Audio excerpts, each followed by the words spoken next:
Salam yoldaşlar, xoş gördük hər birinizi. Mən Fariz Məlam Axundzadə bugün sizlərlə normalar mövzusunun izahına baxacağım. Aha. Yoldaşlar, ədəbi dilin 3 dənə norması var. Fonetik, leksik və qrammatik norma. Aha.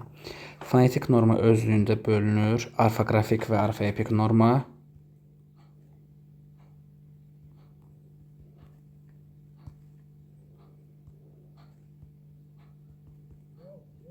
Aha. Yoldaşlar, orfoqrafik və orfoepik norma birlikdə fonetik normanı tənzimləyir. Deməli, orfoqrafik norma sözlərin düzgün yazılışın, orfoepik norma isə sözlərimizin düzgün tələffüzünü tələb eləyir. Məsələn, bir saniyə. Aha. Məsələn, hər hansısa bir sözü, məsələn, yazıram bura. Maqnitofon. Bu söz maqnitofon yazılmalıdır. Bunu mən o əvəzinə əgər A yazmışamsa, deməli burada belə deyək də, orfoqrafik qaydanı pozmuşam və bu da fonetik normanın pozuntusu deməkdir. Eyni zamanda əgər mən şamil sözün tələffüzünü yazanda burada şamil uzanmanı göstərməmişəmsə, belə çıxır ki, mənim sözün tələffüzünü səhv yazmışam və tələffüz səhv yazılıbsa, artıq bu yenə də fonetik normanın pozuntusudur. Hətta bəzən durğu işarələrində də fonetik norma pozula bilər. Məsələn, defislə yazılmalı olan bir sözü defislə yazmayıb bitişik yazsaq və yaxud da ayrı yazsaq, belə çıxacaq ki, burada da fonetik norma pozulmuş olur. Deməli, orfoqrafik, orfoepik norma pozulubsa, ayrılıqda fonetik norma pozulmuş sayılır. İndi keçək leksik normaya. Və orfoqrafik və orfoepik normalara dəyişkənlik demək olar ki, çox gec baş verir. Leksik norma nədir yoldaşlar? Leksik norma bizdən sözlərin mənasını düzgün bilməyi, sözlərin mənasına düzgün bələd olmağı və onları yerli yerində işlətməyi tələb edir. Yəni, biz sözün mənasına bələd olub, onu yerli yerində işlətməliyik. Məsələn, yazıram ki, quşlar uçub ağacda oturdular. Sözsüz ki, mən bunu belə yazmışamsa, deməli, səhv yazmışam. Niyə? Çünki quşlar uçub ağacda oturdular, yox, quşlar uçub ağaca qondular olmalıydı. Ağaca qondular. Bu formada olmalıydı və bu formada olmadığı üçün artıq biz burada leksik normanı pozmuş sayılırıq. Və yaxud da deyirəm ki, anam mənə çay düzəltdi. Burada da yenə leksik norma pozulub. Çünki anam mənə çay düzəltdi yox, anam mənə çay hazırladı, çay dəmlədi və ya da çay süzdü bu formada ola bilərdi. Amma çay düzəltdi deyə artıq belə deyək də uyğun ifadə deyil deyə burada leksik norma pozulmuş sayılır. Baxın, nəzərinizə saxlayın. Məcazlar norma pozuntusu demək deyil. Frazeoloji birləşmələrdə norma pozulmayacaq. Eyni zamanda bədii əsərdə, məsələn, normalda əgər belə deyək də, ədəbi dildə biz köhnəlmiş sözlər işlədiriksə və yaxud da ki, vulqarizm, varvarizm işlədiriksə, vulqarizm kobud sözlərdir, varvarizm dilimizdə olmayan o bayağı alınma sözlərdir. Bunlar işlədiriksə, bu norma pozuntusudur, amma biz bunu bədii üslubda, bədii əsərdə, obrazın nitqində görsək, bu artıq norma pozuntusu sayılmayacaq. Məsələn, normalda hər hansısa bir kobud ifadə norma pozuntusudur, amma Dəli Kür əsərində Cahandır ağanın oğlu Şamxala dediyi kobud ifadələr norma pozuntusu olmayacaq. Və yaxud da Dilli Qurbani deyir ki, Qurbani deyir, könlüm səndən sayrudur. Sayrudur. Sayru sözü köhnəlmiş sözdür. Bunu artıq həmin şeirdə işlətmək norma pozuntusu sayılmayacaq. Halbuki biz bunu normal nitqimizə işlətsəydik, yəni bədii üslubdan kənar, bu norma pozuntusu sayılacaqdı. Amma deyilir ki, şeirlərdə və eyni zamanda nəsr nümunələrində obrazın nitqində işlənilən həmin o ifadələr norma pozuntusu sayılmayacaq. Ona görə Məcaz görəndə gedib orada artıq norma pozuntusu saymayın. Buludlar ağlayırdı deməyin ki, bulud ağlaya bilməz. Leksik norma pozulub. Yox, buludlar ağlayırdı. Məcazdır. Biz ona ədəbiyyatda metafor deyirik. Və artıq o norma pozuntusu sayılmır. Gəlin leksik normaya aid əlavə də bir-iki nümunə yazaq. Yoldaşlar, baxın, leksik normada demək olar ki, ən çox və ən tez dəyişiklik leksik normada olur. Çünki bilirsiniz ki, sözlərimiz köhnəlmə səbəbi ilə dildən çıxır və yaxud da yeni sözlər əlavə olunur. Belə çıxır ki, ən çox dəyişiklik leksik normada olmuş olur. Və yaxud da baxın, səhv yanlış ifadələrin işlədilməsi ilə yanaşı nitqimizi ağırlaşdıracaq əlavə kənar ifadələrin işlədilməsi də norma pozuntusudur. Məsələn, mən yazıram ki, kiçik dəftərçə. Dəftərçə. Yoldaşlar, dəftərçə onsuz da kiçik olur da, düzdür? Dəftərçə dəftərdən kiçik olur.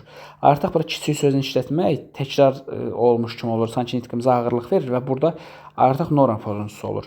Eyni zamanda məsələn yazsam balaca döşəkçə. Döşəkçə. Burada da norma pozuntusudur. Çünki elə döşəkçə özü döşəyə nisbətən balaca olur. Artıq burada balaca sözünü işlətmək belə deyək də normal deyil. Və yaxud da deyirəm ki, yaşlı qoca. Yaşlı qoca. Burada norma pozuntusu olacaq. Çünki elə onsuz da qoca özü yaşlı deməkdir. Bunu əlavə olaraq işlətməyimiz düzgün deyildir. Və yaxud da başqa bir neçə dənə nümunə yazım sizə. Məsələn, deyirəm ki, şagirdlər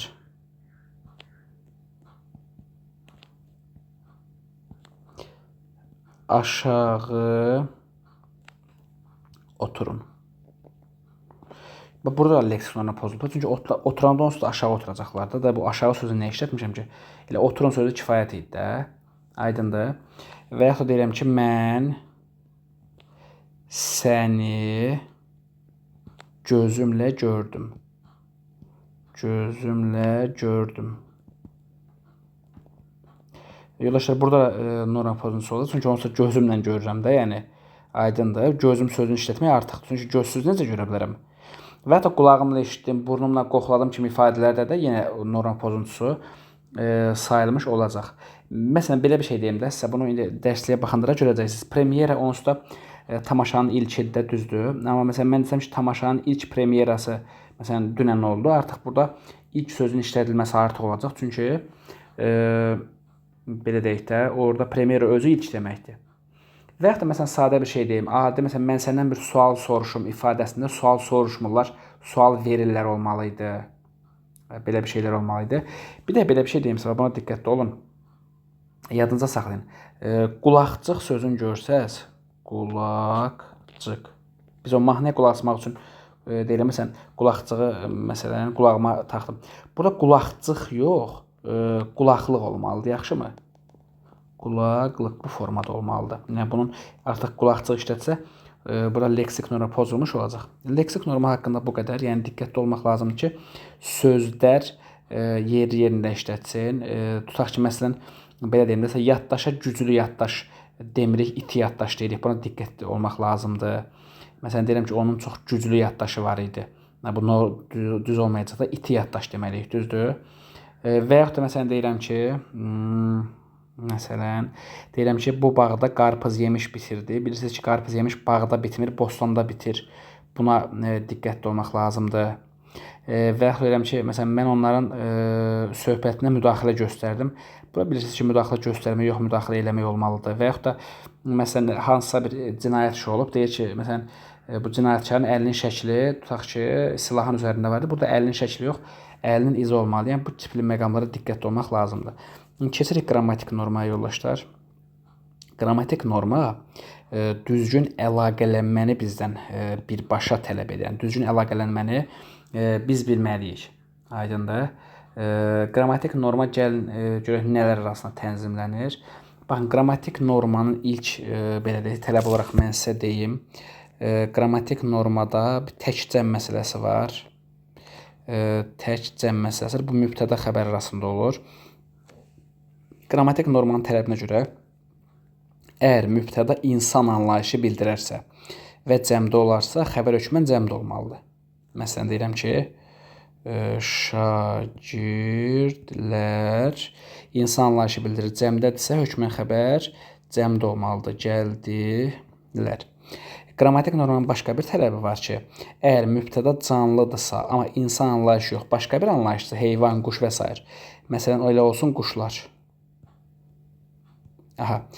Bu zaman insan anlayışı yox, digər canlı varlıqla ifadə olunursa və cəmdədirsə, xəbərin təkdə də olsa doğrudur, cəmdə də olsa doğrudur. Yəni quşlar, bir saniyə buranı səliqəyə salaq. Aha. Quşlar uçdu da doğrudur. Uçdular olsaydı hər ikisi doğru olacaqdı. Və üçüncü tələbi budur ki, əgər mübtəda insan anlayışı, ümumiyyətlə canlı yox, cansız anlayışla ifadə olunarsa, məsələn olsun daşlar və ya da ağaclar. Ağaclar. Qrammatik norma deyir ki, bu cansız olduğu üçün xəbər bütün halda tək olmalıdır. Yəni ağaclar qırıldı olmalıdır. Ağaclar qırıldı olmalıdır. Eyni zamanda ağac olsaydı yenə qırıldı olacaqdı. Aydındır. Deməli insan anlayışıdırsa 100% cəm, insan yox, digər canlı varlıqdırsa tək də ola bilər, cəm də ola bilər, amma cansızdırsa hökmən tək olmalıdır. Bu qrammatik normanın tələbidir. Bunların pozulmasını görsəniz, deməli qrammatik norma pozulub. Amma bunu uzlaşma əlaqəsindən qarışdırmayın, yoldaşlar. Uzlaşma əlaqəsinin bir dənə tələbi var. Uzlaşma əlaqəsinin bircə dənə tələbi var. Uzlaşma deyir ki, xəbər cəm, mübtəda cəmdirsə, hökmən xəbərdə cəm olmalıdır. Daha onun insandır, insan deyil, canlıdır, cansızdır, o uzlaşma əlaqəsinə heç bir aidiyyəti yoxdur. Uzlaşma deyir ki, mübtəda cəmdirsə, xəbərdə cəm verməlisən. İndi gəlin görək qrammatik normanın tələbi harda uzlaşma ilə üst-üstə düşür, harda pozulur. Məsələn, şagirdlər gəldilər, bu qrammatik normaya uyğundur. Eyni zamanda görürsüz, mübtəda cəm olduğu üçün xəbərdə cəmlik var. Bu həm də deməli həm qrammatik normaya uyğundur, həm də uzlaşmaya uyğundur. Sonra quşlar uçdu. Əgər quşlar uçdu olsaydı, qrammatik normaya uyğun olacaqdı, uzlaşmaya uyğun olmayacaqdı. Yox, əgər quşlar uçdular olsaydı, bu zaman hər ikisinə də uyğun olacaqdı. Deməli, hansı məqamda qrammatik normaya uzlaşma üst-üstə düşə bilər, düşməyə bilər, bu məqamda. Yəni, beləliklə, insan yox, digər canlılarla işləndir. Yaxşı, bəs bu formada, bu halda, üçüncü halda, qrammatik normanın üçüncü tələbində, yəni mübtəda cansız varlıqla ifadə olunursa, heç vaxt beləliklə uzlaşma ilə qrammatik norma üst-üstə düşmür. Çünki bütün hallarda qrammatik norma deyir ki, cansız olduğu üçün mübtəda xəbərdə cəm olmalıdır. Burada qrammatiklə uzlaşmanın tələbi üst-üstə düşmür, yəni uzlaşma əlaqəsi pozulmuş olur. Yəni qrammatik norma başqa bir şeydir, təkcə məsələsi. Uzlaşma əlaqəsi başqa bir şeydir. Bunu qarışdırmayın yoldaşlar. Keçək başqa bir şeyə. Məsələn, adi bir şey deyim sizə. İnversiya varsa, İnversiya varsa, yəni cümlə üzərində yer dəyişməsi, yenə qrammatik norma pozulub. Və yaxud da ellipsis varsa, bir saniyə.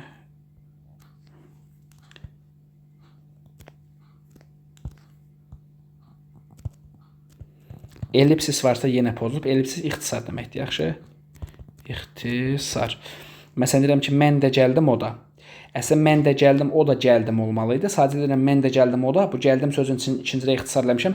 Demək, bura qrammatik norma pozulub. İnversiyada mübtəda xəbərin və yaxud da digər cümlə üzərinin yer dəyişməsidir ki, burada da artıq qrammatik norma pozulmuş olur. Bunlarla kifayətlənirmi desək, xeyr, bunlarla kifayətlənməyəcək. Baxın, yoldaşlar. Belə bir şeylər deyim sizə. Tutaq ki, siz bilirsiniz ki, müəyyən miqdar sayından sonra cəm isim gəlməli deyil, tək isim gəlməlidir. Yəni 5 nəfər şagird. Bir dəqiqə, deməli, şagird. Bu deyir ki, bu 5 müəyyən miqdar sayı olduğu üçün özdən sonra tək isim gəlməli, cəm isim gəlməli deyil. Əgər cəm isim gəlsə, qrammatik norma pozulacaq. Və yaxud da ki, bir sıra bir çox sayından sonra cəm gəlir, tək gəlsə pozulacaq. Yəni, bu sayda tək cəm məsələsi var da. Məsələn, deyirəm, az, xeyli, biraz bir qədərdən sonra tək gəlməlidir. Əgər cəm gəlsə pozulacaq. Yəni, bu məqamlar, sayda bu məqamlar qrammatik normanı pozacaq. Və yaxud da sifətdə deyirəm ki, eyni sözün təkrarına yaranan mürəkkəb sifətdən sonra cəm isim gəlməlidir. Məsələn, deyirəm ki, gözəl gözəl, məsələn, gözəl günlər bizi gözləyir. Günlər. Bu gözəl eyni sözün təkrarına yaranan mürəkkəb sifət olduğu üçün bundan sonra hökmən cəm isim gəlməlidir. Gəlməsə, deməli, cəmdə olan əşya gəlməlidir. Gəlməsə, burada da qrammatik norma pozulmuş olur. Bunlara xüsusi diqqət yetirməyiniz gərəkir. Baxın yoldaşlar, belə bir şeylər deyim sizə. Bilirsiniz ki, nə də inkarlıq bağlayıcısı işlənərsə, həmin cümlənin xəbəri təsdiqdə olmalıdır. Əgər həmin cümlənin xəbəri təsdiqdə olmasa, qrammatik norma pozulmuş olur. Məsələn, nə gəldi, vergül, nə də getdi. Bu normaldır, düzdür? Çünki inkarlıq bağlayıcısı var deyə xəbərlər təsdiqlənir. Amma nə gəlmədi, nə getmədi desəniz, bu zaman burada qrammatik norma pozulmuş olacaq. Və yaxud da ki, əvvəlkilərin birində imtahana düşmüşdü. Yazıram ki, çatışmamazlıq. Çatışmamazlıq sözünə deməli qrammatik norma pozulub. Çünki burada iki inkar olmaz. Bu belə olmalıydı. Çatışmazlıq. Yəni bu məqamda pozulmuyub, amma çatışmamazlıq iki inkar yazsanız, burada artıq qrammatik norma pozulmuş olacaq. Bundan başqa bilirsiniz ki, isimlərdə və feillərdə şəkilçilər müvafiq ardıcılıqla artırılır da. Yəni adlara artırılan şəkilçilər bu ardıcılıqla artırılmalıdır. Cəm, üstəgəl mənsubiyyət, üstəgəl hal, üstəgəl xəbərli şəkilçisi. Bu ardıcılıq pozularsa qrammatik norma pozulmuş olacaq. Məsələn, deyirəm ki,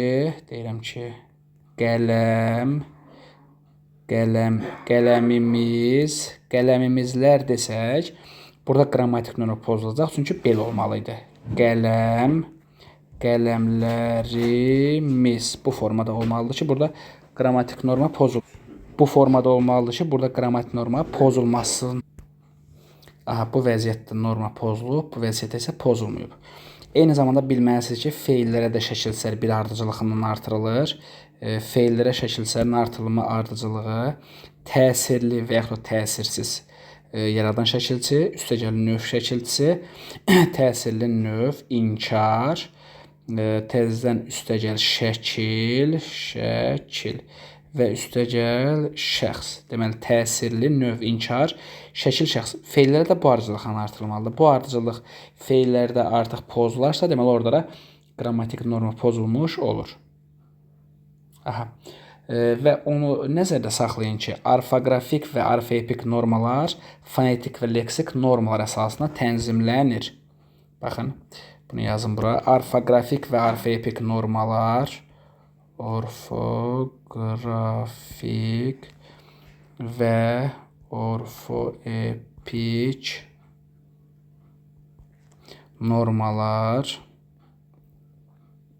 normalar fonetik və qrammatik normalar əsasında tənzimlənir. Bunu da nəzərə saxlamalısınız. Bu qədər yoldaşlar. Bunları nəzərdən keçirirsiniz. Bunları belə deyək də bir qeyd tutursunuz, öyrənirsiniz. İnşallah faydalı olacaq hər biriniz üçün. Uğurlar, bol şanslar.